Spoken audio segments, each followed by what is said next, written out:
If we are passive about our becoming, if we are passive about our true and our authentic self, our capacity would always be limited. Are you someone who struggles with identity? There are questions in yourself, in your heart, in your mind about, who am I? What am I doing here? What is it that I was set out to change? What is it that I am purposed for? Because you are not a mistake. You are not a blip. You are not a mistake. Despite how young your parents was and if they just was trying to have fun, you were ordained. From God laid the foundations of the earth to walk this planet. But you are not just ordained to walk this planet in blissful ignorance until you die. You are created specially for a purpose. You were handcrafted and designed for an assignment that only you can fulfill. There's no other options. So if you don't do it, it just won't get done. And that shouldn't be a burden or strain or a weight, because everything you need to do that thing is in Jesus. Everyone is raised within a culture, within a home, or within a society that has expectations for you before you even understand what expectations are. I came from a home where I was taught the Word of God, but I wasn't taught how to apply it to my life. I was taught the Holy Scriptures, but there was no real guidance or evidence on how to actively apply God's Word to my life and walk it through. There was no form of spiritual guidance. It was just spiritual authority. But even so, when we go back to the Holy Scriptures, go back to the gospel specifically, and we see where Jesus came, Jesus was the one who reestablished order, and he took back kingdom authority so that no one has the authority to tell you who you are or who you aren't in relation to God. There is no barrier. There is no mediator between you and the Most High but Jesus himself, who is God. In coming to understand that outside of what I was taught, it took a lot. It meant that I had to unlearn patterns. I had to unlearn my approach. I had to unlearn my thought chemistry towards God. So the first thing I had to learn was that everything that I am capable of right now, everything that is in my capacity to do, think, or create, is directly reflective of my identity. Who I think I am, who I say I am, the beliefs that I agree or disagree with. Who I am right now dictates what I'm able to do and the value I'm able to produce or create for the people around me. In the beginning, because that's where it all began, of course, God gave the first commandment to man. And this commandment was to be fruitful, to multiply, and then have dominion and subdue the earth. But being fruitful is directly reflective of how much you're able to produce. It's difficult to bear fruit if you don't know first the type of seed that's inside of you. If people tell you, or for all your life, you're a banana, you are a banana. You are a peach. You know? If what is on the inside of you is an apple, every time that fruit bears, or that seed that's in you, you're going to render it useless because it's not showing up as what you expect it to show up as, or it's not showing up as who you already have been told you are. So when God tells us to be fruitful, he's telling us to bring on the outside of you what I've already planted on the inside of you.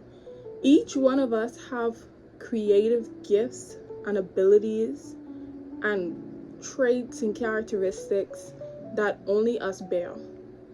Solitarily, yes, they may seem as though they are similar to other people, but those combined gifts, that is completely unique to you, because it's also completely unique to the context in which you were born, the environment in which you were raised. All of those things were strategically placed in your life to curate the one masterpiece of God, because He does not duplicate anything. So, we being called to multiply, that is the doing part. That's showing up and doing something with what is on the inside of us. How does anybody know we can sing if we always keep our mouth closed? How is anyone going to know how wise or how thoughtful you are if you always stay to yourself and you don't share your perspective? How will anyone know if you aren't fruitful? So, instead of planting and multiplying it, we cast them away. We are capacitated in our doing when we are passive in our becoming. So when we don't pay attention to where our influence is coming from, is it coming from social media? What's trending on TikTok? Is it coming from the music you listen to? Is it coming from the people who you surround yourself with? And even so, where are they getting their identity from? If we are passive about our becoming, if we are passive about our true and our authentic self, our capacity would always be limited. You can't show up as somebody else, or you can't pretend to be somebody else, because then nobody's there. Because you ain't there, and the person you pretending to be ain't there. So you can only be you. Just be you. Your identity encompasses a set of beliefs. And these are the things that you are convinced are either true or untrue. Either way, it comes from the world around you.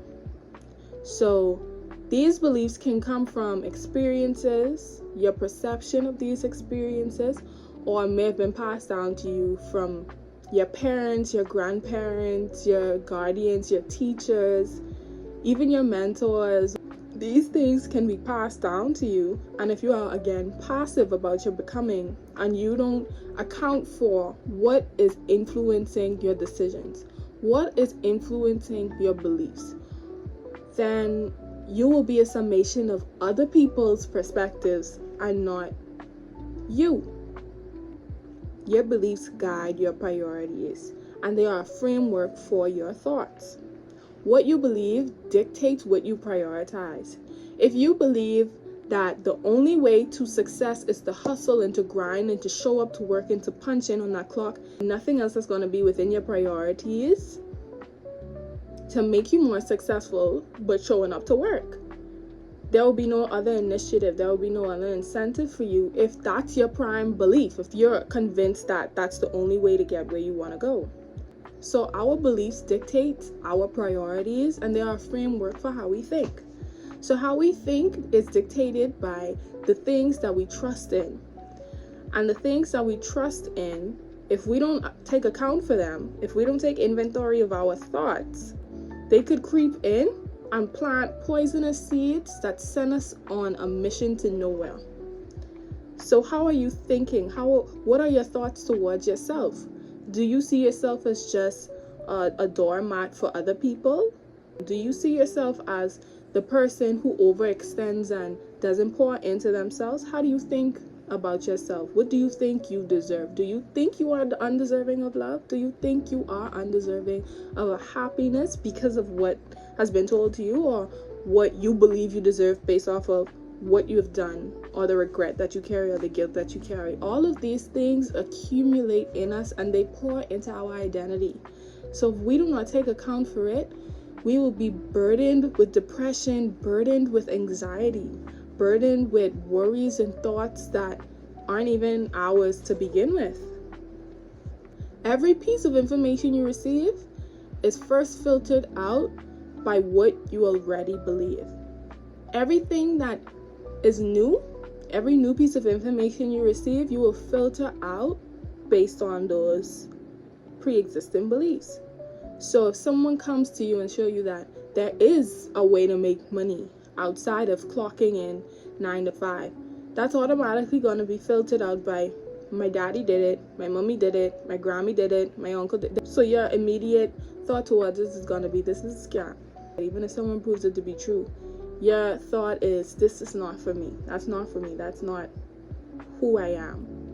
But that's because it's dictated by what you see and what you already believe to be true. You not believing it to be true doesn't make it any less real, and the only differentiating factor would be your belief that it will work for you. Because if you believe it won't, it won't. And that's with anything. So beliefs can be rooted in faith or fear. We either have faith in something that it will happen or fear in something that it will happen. Either we anticipate that this outcome is ours, or we have anxiety that this outcome will be against us. Anything we believe is rooted in either faith or fear. So where are your desires coming from? Is it coming from what you see online? Is it coming from what you hear in the media? Where is it coming from? And is it yours? Is it truly yours, or did you inherit it? Or did you adopt it? Or did it passively become a part of you and you didn't account for it? Now it's taking root in your spirit and springing up fruit that, again, is not yours. Everything that you do or are capable of doing stems from your identity. Everything you believe you could do, that's a part of your identity. Everything you believe is true, that's a part of your identity, because you are saying, this is real for me. This is true for me. So anything on the outside that's contradicting that or going against it, you're going to question it. And therefore, it is going to limit your ability to walk in it. So if I was told all my life that people like you don't make it far, I'm not even going to try to leave the front step. If I believe it, that is. If I believe it. If I believe that people like me aren't deserving of love, I'm not even going to try to entertain romantic relationships, or I won't entertain them with the expectation that it will grow into something worthwhile or loving, because I have already decided within myself that I'm not deserving of love. Whatever gives you your identity has the power to take it away. This is point number 2. Even with the identities that people imposed on me, even if I came to the conscious thought that, you know what, I'm not going to be the one who isn't good enough. I'm not going to be the one who isn't deserving. I am deserving. I am the one. Then I give myself an identity. And as we discover more of ourselves, we consciously bury those negative parts, and then we cover it up with a made-up identity to make up for our insecurities or to make up for the lacking areas. And this is where we now fulfill ourselves with the things around us, or the experiences around us, or the people around us. And sometimes this looks like identifying with a career choice. So instead of I am a failure, I am a doctor, I am a lawyer, I am a mother of 5. And yes, here you are, but it being your identity, it being the sole purpose of your existence, you circulating all of your life and all of your decisions, all of your beliefs around this sole thing that you now put on yourself, has the power to take away your identity. Because what if your career fails? What if your children leave you? While these forms of self-identifications push our glass ceiling a bit higher, we are still limited, because whatever gives you that identity has the power to take it away. So it's pushed a bit higher now, and you're growing more in confidence, but identity doesn't stop there. Identity doesn't stop with the facade I put on myself to make up for my incompetencies or my own internal insecurities. When all of those things fade away, or when all of those temporal identities pass on, what's left? A shell of a person?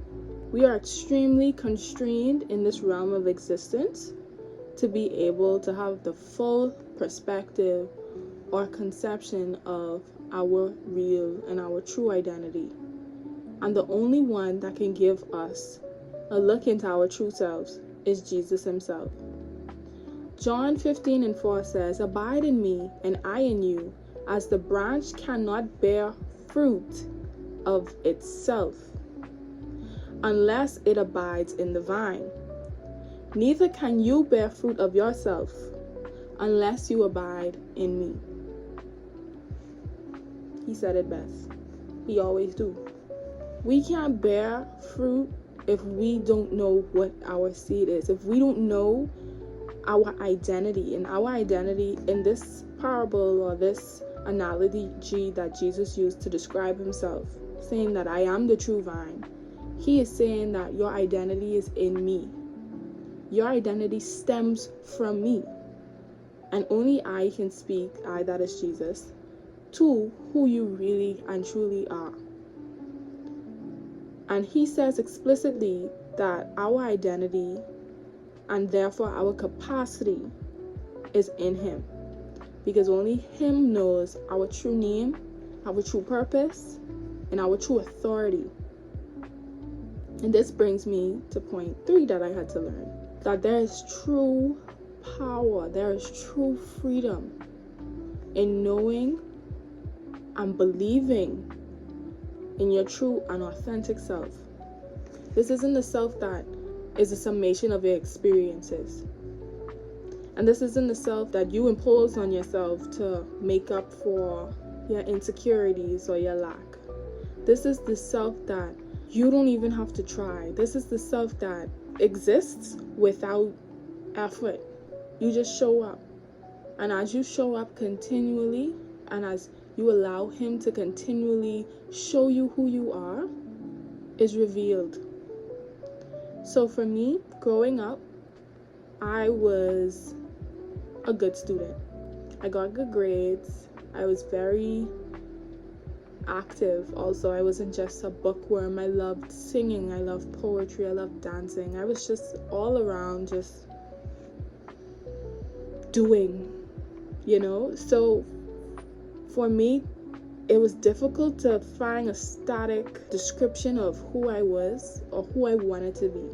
So I always struggled with the question, who do you want to be when you grow up?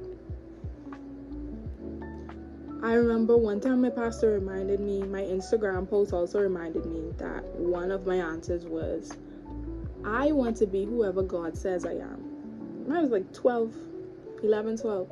And I didn't really fully understand that, but I knew that tying myself to one career, or tying myself, because that's what they expected. They expected some form of career focus answer or diplomatic answer or something. Like, I want to save the world.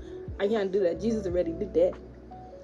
I just wanted to be who God called me out to be, because I knew that in all of these things I love doing, I didn't want to give up one for the next. And I knew that there was some way, somehow, that God had it where I could just be me and that be enough. I didn't have to strive. I didn't have to toil. Like he said that the lilies don't spin neither toil, yet they are taken care of. And a lot of this I didn't learn until over time. So in that process of unbecoming, I wasn't necessarily tied to a perspective of myself outside of a motherless child. That was my identity for a long time, between when I lost my mom in 2020 to when I got saved in 2023. So for that 3-year period, that's all I saw myself as. Lonely, deprived, unnurtured, unseen. That's who I saw myself as. And because of that, that was the identity that I walked out. I didn't allow myself to curate any friendships because I felt like I was too broken to love anyone else. I was too empty to pour into anyone else. And when he showed me my true and my authentic self, nothing around me changed. But somehow, all the colors were brighter. I could have seen all the open doors, all the opportunities in front of me that otherwise I would have just neglected and walked past. But because he changed my perspective of myself, because he changed my thoughts towards myself, because he revealed to me who I am in him, I was able to just show up as Ebony, just show up without the burden or the stress or the anxieties of performing. And that's when he showed me that there's freedom in just being in him. And he even said, Paul said, that let this mind be in you that was in our Lord Jesus Christ, who being in the form of God, thought it not robbery, being equal with God, but made himself of no reputation, taking on the form of a servant. In this, Paul is showing us that Jesus was so confident and secure and sure about who he was that it didn't faze him to be made low. Because he knew he is king, it didn't strip or take anything away from him to be a servant. Because he knew. Therefore, in knowing who you are, it gives you the freedom to be without the constraints of timelines, to just be and allow yourself to become. These three main concepts about identity really helped me to unbecome who I thought I was, and I'm still becoming, and every day I learn something new about myself and I learn something new about the world around me, and I'm able to grow. But the freedom, the true freedom, is in allowing yourself to grow without any form of expectations, without any strong or firm timelines or goals that discourage you as you realize the time is going faster than your feet. It gives you the freedom to become. So, knowing that everything you do stems from who you are. Whatever you give the authority to give you identity also has the authority to take it away from you. And that true power is in the freedom of knowing who you are. Give Jesus the authority to tell you who you are, because he crafted you. Handcrafted you. He is the potter and we are the clay. He handcrafted you. Only him could tell you whether you are a kettle, whether you are a basin, whether you are a pot, whether you are a cup, and allow him to walk you through that purpose. This transformed my life, and this transformed the way I saw myself. I have a long way to go, and hopefully you come along with me.